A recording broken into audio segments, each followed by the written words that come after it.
இன்றைய பதிவு திருவள்ளூர் மாவட்டம் திருவொற்றியூரில் அருள்பாலிக்கக்கூடிய தட்சிணாமூர்த்தியை பற்றி பார்க்க போகிறோம். அதாவது எல்லா சிவாலயத்திலையும் தென்முக கடவுளான தட்சிணாமூர்த்தி தெற்கு நோக்கி தான் அருள்பாலிப்பார். ஆனால் இத்திருத்தலத்தில் மட்டும் வடக்கு நோக்கி அவரே மூலவராகவும் தனி கோயில் கொண்டு அருள்பாலிக்கிறார்.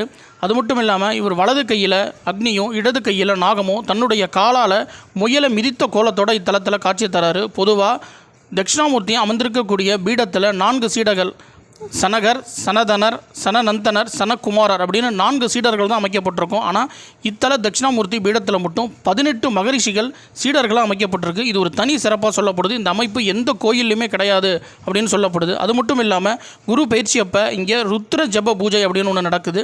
அது மட்டும் இல்லாமல் இங்கே அமைக்கப்பட்டிருக்க உற்சவர் தட்சிணாமூர்த்திக்கு எய்த்தாப்பில் ஒரு யானை அமைக்கப்பட்டிருக்கு. அந்த யானை தட்சிணாமூர்த்தியை பார்த்து வணங்குவது போல் அந்த யானையை அமைக்கப்பட்டிருக்காங்க. அதுவும் ஒரு தனி சிறப்பாக சொல்லப்படுது. இது போன்ற பதிவுகளை பார்ப்பதற்கு நம்முடைய ஓம் டெம்பிள் வேல் யூடியூப் சேனல் லைக் பண்ணுங்கள், ஷேர் பண்ணுங்கள், மறந்துடாமல் சப்ஸ்கிரைப்